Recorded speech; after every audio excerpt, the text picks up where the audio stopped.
अब हम अपने प्रोग्राम को आगे बढ़ाते हुए जनाब अब्दुल वाहिद साहब को दावत देता हूं कि वो आकर स्टेज पर अपने इजहार ख्याल करें।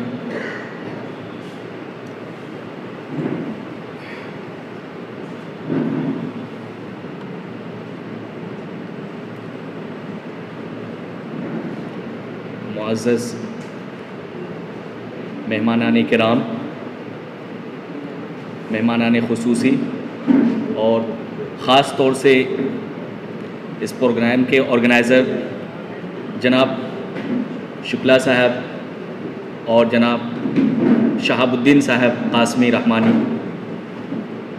मैं दिल की गहराइयों से आप तमाम लोगों का शुक्रिया अदा करता हूँ कि आपकी मौजूदगी में आज हमें कुछ कहने का मौका मिल रहा है। मैं अपनी बात को एक शेर के ज़रिए शुरू करना चाहता हूँ कि लो जान दे के जब कभी इल्मो हुनर मिले, लो जान दे के जब कभी इल्मो हुनर मिले, जैसे मिले जहाँ से मिले जिस तरह मिले।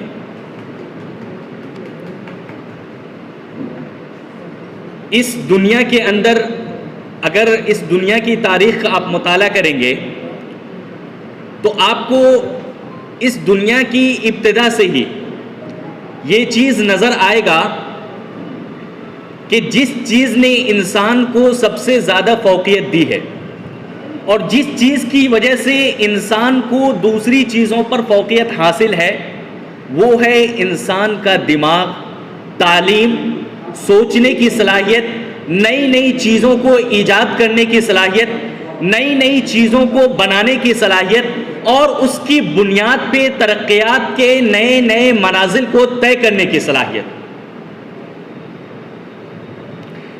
जब हज़रत आदम अलैहिस्सलाम से आप उठा लें, जिसे कहा जाता है कि दुनिया के सबसे पहले इंसान हज़रत आदम अलैहिस्सलाम थे, अगर वहाँ से आप बात की जाए तो हज़रत आदम अलैहिस्सलाम के सामने जब कहा जाता है सजदा करने के लिए इब्लीस को, तो वहाँ पे भी जो बुनियाद बनती है उनकी फ़ौक़ियत की या उन्हें सबसे आला दिखाने की, तो वो जो चीज़ थी वो थी उनकी तालीम, वो था उनका नॉलेज। क्योंकि अल्लाह पाक ने कहा कि तुम वो चीज़ नहीं जानते हो जो मुझे मालूम है हज़रत आदम अलैहिस्सलाम के बारे में, जो मैंने इनको अता किया है वो चीज़ तुम्हें नहीं पता है।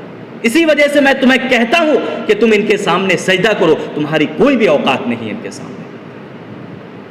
आगे बढ़ते जाते हैं, हज़रत मूसा अलैहिस्सलाम के ज़माने में देखिए तो वहाँ पे भी तालीम ही सबसे अहम होती है कि उस ज़माने में अगर आप देखें तो उस वक्त जिस चीज़ का सबसे ज़्यादा चलन था तो वो एक जादुई नॉलेज कह सकते हैं कि जिनके पास जितना जादू का नॉलेज होता था उस वक्त वो सबसे ज़्यादा ताकतवर माना जाता था। हज़रत यूसुफ अलैहिस्सलाम को अगर देख लें तो वहाँ पे भी हमें नज़र आता है कि हज़रत यूसुफ अलैहिस्सलाम को भी ख्वाब की ताबीर एक नॉलेज की वजह से क्या हुआ है कि एक छोटे से घर से बादशाहत तक हासिल होती है। आगे आ जाएं, हिंदुस्तान से पहले हम मोहम्मद सल्लल्लाहु अलैहि वसल्लम की तारीख को देखें तो आप सल्लल्लाहु अलैहि वसल्लम तो सीधा ही कहते हैं कि कुरान की सबसे पहली आयत को अगर आप गौर से देखें तो सबसे पहली आयत ही इकरा से शुरू होती है। और ये लफ्ज़ इकरा के माने ही होते हैं पढ़ो। एक लफ्ज़ होता है कि नॉर्मल कहा जाए कि एजुकेशन या तालीम या पढ़ाई अच्छी चीज़, नहीं, ऑर्डर है इकरा। ये लफ्ज़ ऑर्डर का है कि मतलब पढ़ो। इसका मतलब हुआ कि पढ़ाई के बगैर, तालीम के बगैर आप ऊपर नहीं जा सकते हो। अगर आपको समाज में जीना है और समाज के अंदर कदम से कदम बढ़ाकर समाज का मुकाबला करना है, अपने मुल्क को एक रोशन मुस्तकबिल की तरफ ले जाना है, तो आपको पढ़ना होगा। और अगर आप नहीं पढ़ते हैं तो फिर आप पीछे रहेंगे। हमारी हिंदुस्तान की भी तारीख रही है कि हिंदुस्तान विश्व गुरु ऐसे नहीं था। हिंदुस्तान की आप तारीख का जब मुताला करेंगे तो आपको यह नजर आएगा कि हिंदुस्तान ने दुनिया को तालीम दी। जीरो जीरो का जो ईजाद कहा जाता है वो हिंदुस्तान के जरिए होता है, वरना हम सिर्फ 1 से लेकर 9 तक भटकते ही चले जाते। और अगर हमें 1000 लिखना होता तो घंटों हम सिर्फ 1000 की जो है 1 2 करते रहते, लेकिन जीरो के ईजाद के जरिए हमने हजारों की तादाद को जो है चंद अक्षर में समेट कर रख दिया। अगर आज आप कंप्यूटर को देखें तो कंप्यूटर की जो कोडिंग होती है ना, उसमें जीरो का बहुत बड़ा दखल है। हमारे हिंदुस्तान की तालीम का जब पसे मंजर आप गौर करेंगे तो कदीम ज़माने से ही तालीम पर, बिहार के अंदर आप देखें तो नालंदा यूनिवर्सिटी, मगध को तो तालीम का सेंटर कहा जाता था। उसके बाद आप आ जाए हिंदुस्तान में, जो नए खा वो मुसलमान आए हों, खा फिर मुसलमानों के बाद अंग्रेज आए हों, उन्होंने भी तालीम को उसी तरह अहमियत दी। ये अलग बात है कि हर एक के अपने अपने मकासद हों, अपने मकासद के तहत किया गया हो, लेकिन कोई भी तारीख में आप ये नहीं देखेंगे कि किसी ने भी तालीम से इनकार किया हो या तालीम की अहमियत को छोड़ा हो। लेकिन जब हमारा मुल्क आज़ाद होता है, हमारे मुल्क को जब आज़ादी नसीब होती है, तो उस आज़ादी के बाद भी हमारे मुल्क के जो लीडर्स थे, जो रहनुमा थे, जो थिंक टैंक थे, जिन्हें ये पता था कि हमारे मुल्क का मुस्तकबिल किधर जाएगा, और अंग्रेज़ों ने जिस तरह से हमारे मुल्क को खोखला कर डाला है, फिर से हमें विश्व गुरु बनना है तो हमें किस तरह से अपने तमाम हिंदुस्तान के लोगों को एक साथ लेकर चलना है।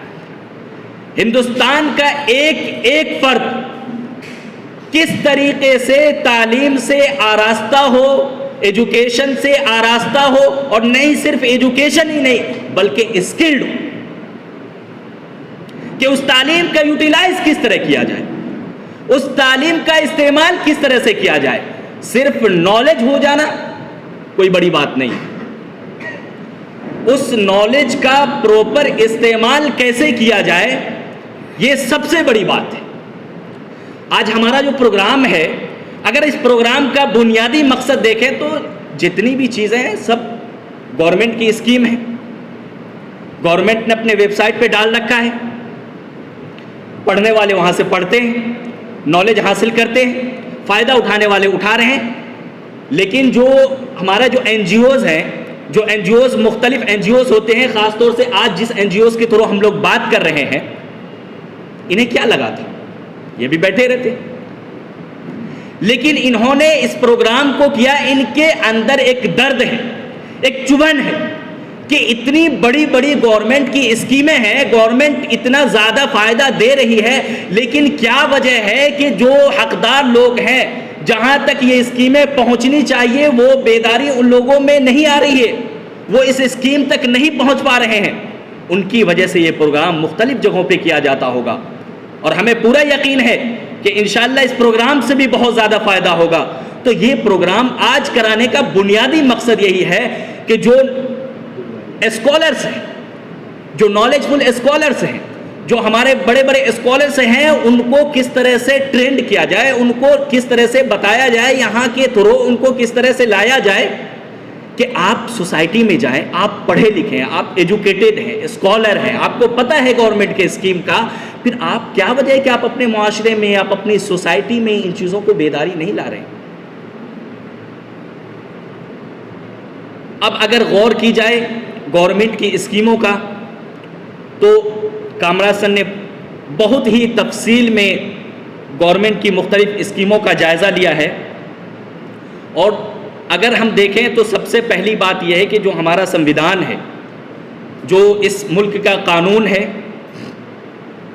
उस कानून के मुख्तलिफ आर्टिकल्स, मुख्तलिफ आइन के ज़रिए हमें ये दस्तूरी हक हासिल होता है, ये कानूनी हक हासिल होता है कि हम अपना हक लें। लेकिन जाहिर सी बात है कि अगर देने वाला हाथ फैलाकर दे रहा हो, अगर आप लेना ही ना चाहें, आप अपने घर में बैठे रहें, सोते रहें, तो उसमें फिर देने वाले की कोई गलती नहीं है। सिर्फ चिल्लाने से कि हमें साइड किया जा रहा है, हम साइड होते चले जा रहे हैं। आपको पता है मैट्रिक के बाद हम कितने % ग्रेजुएशन की तरफ मूव करते हैं? सिर्फ 12%। और ग्रेजुएशन में जाने के बाद आगे की तरफ हम लोग कितने जाते हैं? 4%। उसके बावजूद हमें ये शिकायत होती है कि यूपीएससी में पिछले साल हम 5%, 5.5% आए थे, इस साल उससे भी कम है, 4%, 4.25% आए हैं या उससे भी कम, हमें शिकायत है। आप ये तो देखें कि अदर जो माइनॉरिटीज़ हैं हिंदुस्तान में वो कितनी तादाद में हैं, और जो माइनॉरिटीज़ हैं वो तादाद के हिसाब से कितना ज़्यादा अवेयर है, तालीम की तरफ वो कितना ज़्यादा राग़िब है, और हम उसके मुकाबले में कितना हैं। अगर उस हिसाब से अगर आप जायज़ा लेंगे तो हमारा प्रोग्रेस उस हिसाब से बहुत अच्छा है। जब आप 4 ही आएंगे तो 4 में आपको 1 ही तो मिलेगा, अब 4 तो 4 लेंगे नहीं, जाहिर सी बात है और भी लोग हैं। लेकिन जब आप 14% है, अगर 14% भी ग्रेजुएशन में आते हैं तभी तो आप अपना लेंगे 14% का हक। तो ये बेदारी हमें अपने अंदर लाने की ज़रूरत है, और हमें शुक्रगुजार होना चाहिए इस तरह के NGOs का कि जो अपनी तरफ से इस तरह के प्रोग्राम्स करते हैं कि हमें वो ठोकर मारें, हमें वो बेदार करें कि तुम कहां सो रहे हो, आप कहां सो रहे हैं। आपको जब हक दिया जा रहा है तो आप अपने हक से क्यों महरूम हो रहे हैं। गवर्नमेंट की एक स्कीम है जिसमें वुमेन एम्पावरमेंट को खास तौर से ध्यान में रखा गया है।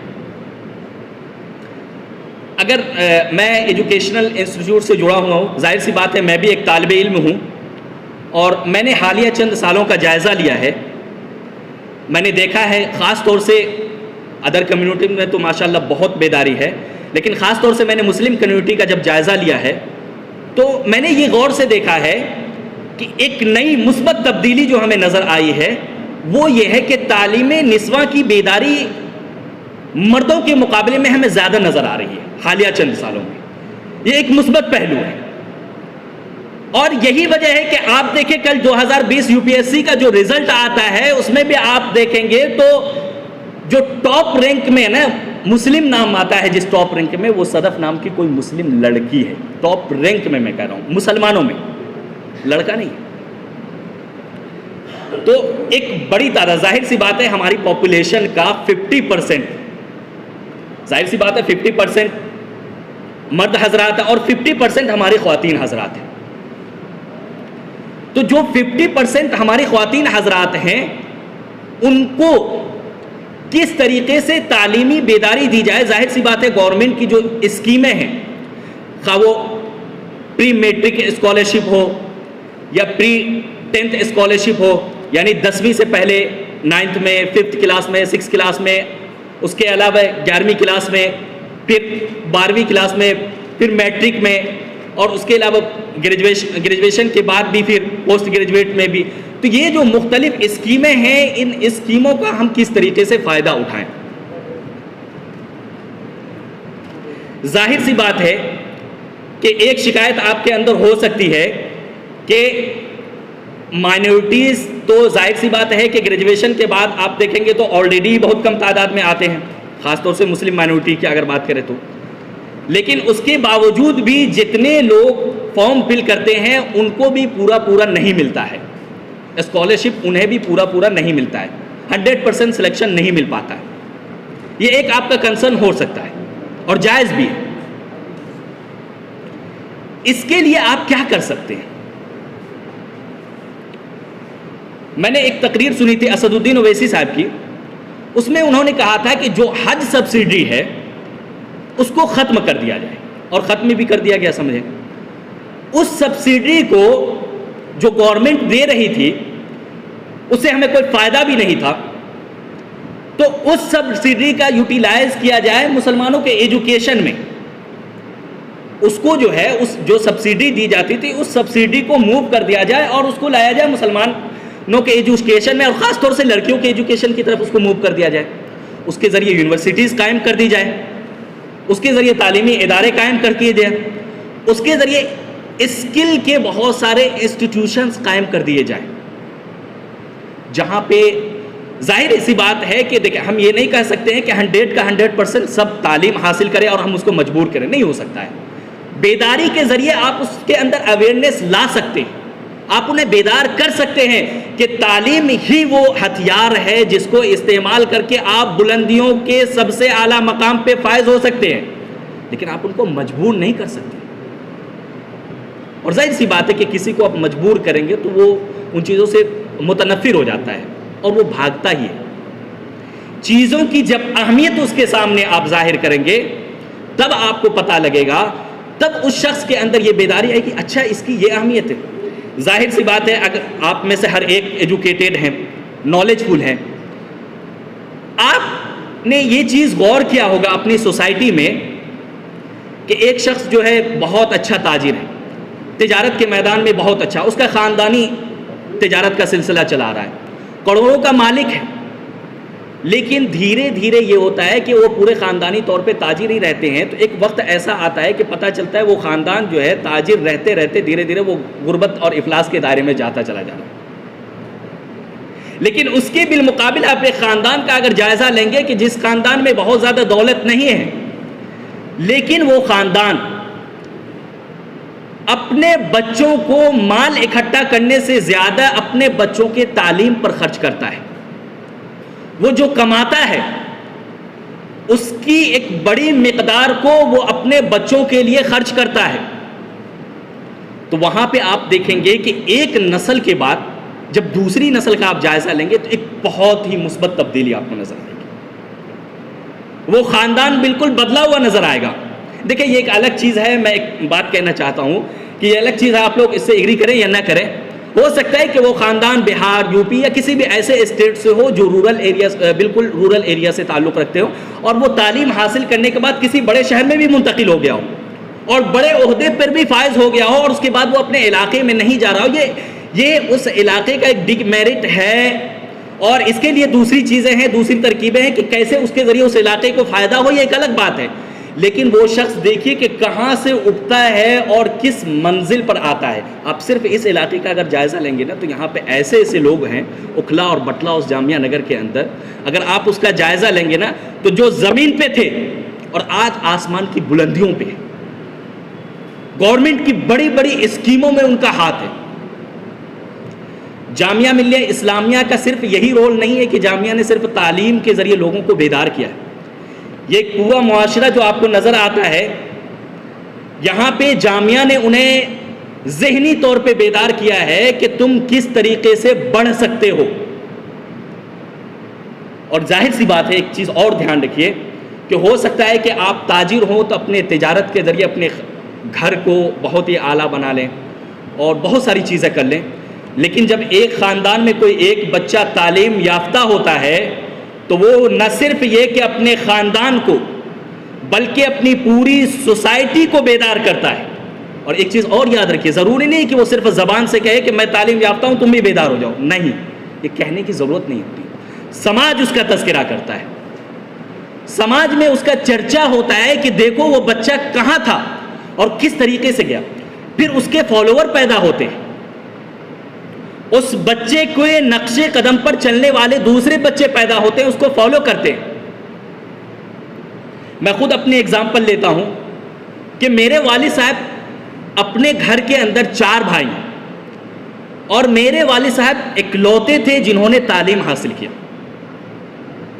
4 भाई में सिर्फ इकलौते थे जिन्होंने तालीम हासिल किया।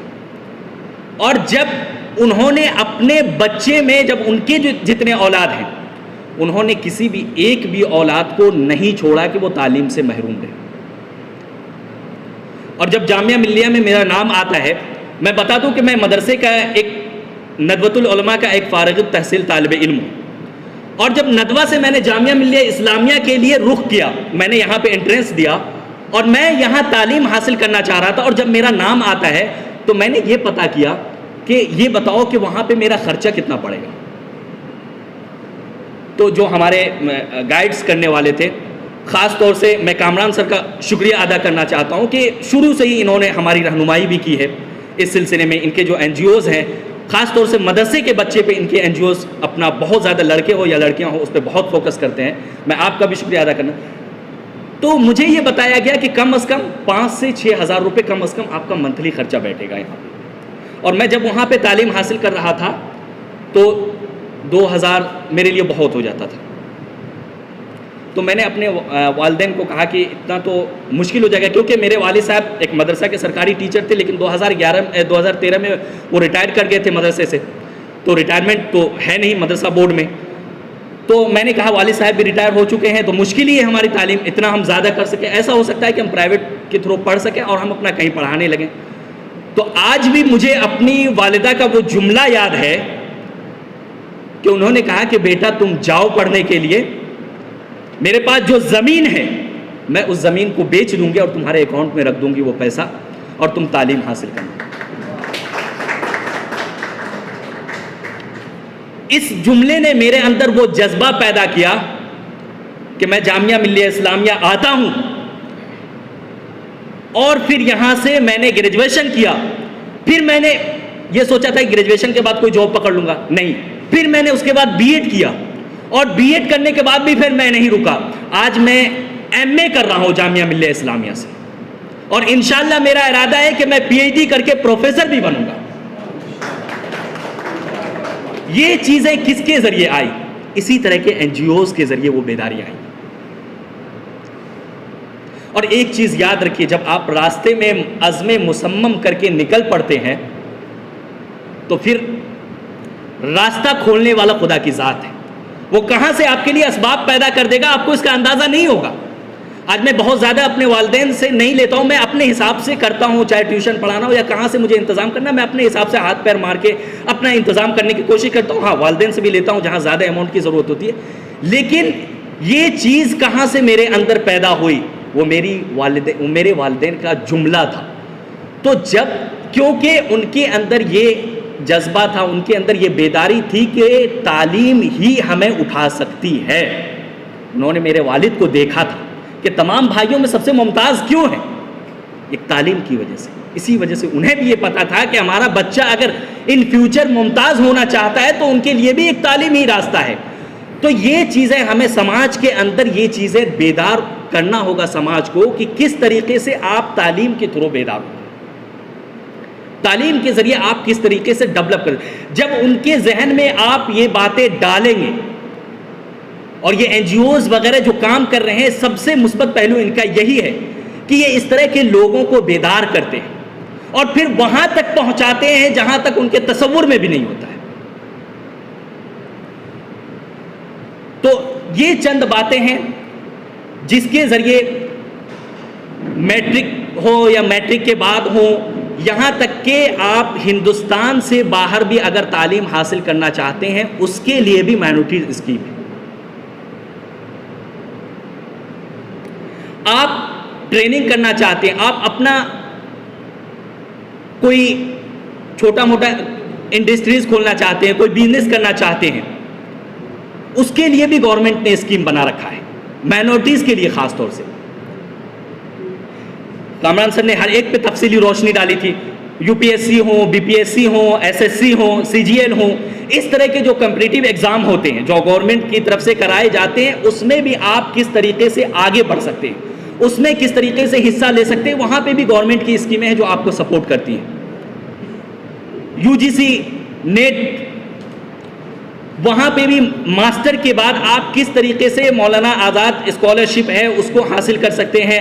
बेगम हजरत महल, जो बेगम हजरत महल के ज़रिए उनके नाम पे जो स्कॉलरशिप की स्कीम है वो ख़ास तौर से खालिस लड़कियों के लिए जो है, मैं तो कहता हूँ कि हमें कभी कभी हमें सोचना पड़ता है कि हम कहाँ हैं। मैं खुद बहुत ज़्यादा इन स्कीमों से बहुत ज़्यादा बाखबर नहीं था। मैं तो शुक्रगुजार हूँ शुक्ला सर का और शहाबुद्दीन सर का कि मुझे उन्होंने बेदार किया। हकीकत ये है कि मैं पहले दूसरों को बेदार करूँ। मैं इन लोगों का शुक्रिया अदा करना चाहता हूँ कि इन्होंने पहले मुझे बेदार किया कि तुम कितना जानते हो इन स्कीमों के बारे में।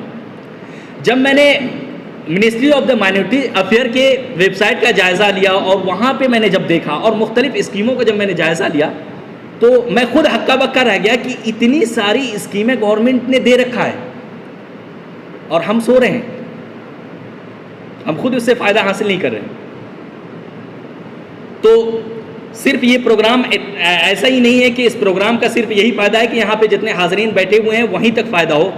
ये प्रोग्राम की जो सबसे मुस्बत, इसका जो सबसे मुस्बत पहलू है वो ये है कि इस प्रोग्राम के ज़रिए जितने स्कॉलर्स भी हैं, बोलने वाले स्कॉलर्स भी हैं, उनके अंदर भी एक नई बेदारी पैदा हुई है, उनके अंदर भी उनके नॉलेज में इनरिच हुआ है कि किस तरीके से ये स्कीमें हम बता सकते हैं लोगों को, हम लोगों को इन स्कीमों से किस तरह से वाकिफ़ करा सकते हैं और बेदार करा सकते हैं।